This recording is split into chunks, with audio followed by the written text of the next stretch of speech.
France కంట్రీలో Paris మొత్తం చూసాక ఇంకా మేము స్టార్ట్ అయిపోయింది స్విట్జర్లాండ్కి. సో మనకి ఇక్కడ ఒక కంట్రీ నుంచి ఒక కంట్రీకి వెళ్ళడానికి ట్రైన్స్లో అయితే వెళ్ళిపోవచ్చు. షెంగెన్ వీసా మొత్తం యూరోప్కి వర్తిస్తుంది కాబట్టి ఇమిగ్రేషన్ లాంటివి కూడా ఏముండవు.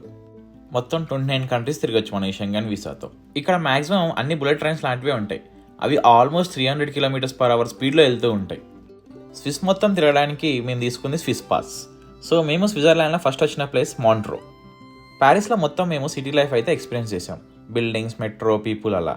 కానీ వన్స్ స్విట్జర్లాండ్ ఎంటర్ అయ్యాక ఇక్కడ ఉన్న నేచర్, ఇక్కడ ఉన్న ఎన్విరాన్మెంట్కి ఫిదా అయిపోయాం. ఈ ప్లెజెంట్ వెదర్ చూసాక అనిపించింది ఎందుకు స్విట్జర్లాండ్ ఎంత ఫేమస్ అని. మాంట్రో లోకల్లో ఈ బ్యూటిఫుల్ క్యాజిల్ అయితే ఉంటుంది. ఇది చిల్లన్ క్యాజిల్. ఇది మా అరైవల్ డే కాబట్టి ఇంకా లోకల్లో ఉన్న ప్లేసెస్ మరియు రెస్టారెంట్స్ అన్నీ ఎక్స్ప్లోర్ చేసాము. రేపైతే మేము గ్లేషియర్ 3000 వెళ్తున్నాము. అది ఎత్తు నుంచి 3000 మీటర్స్ హైట్ ఉంటుంది.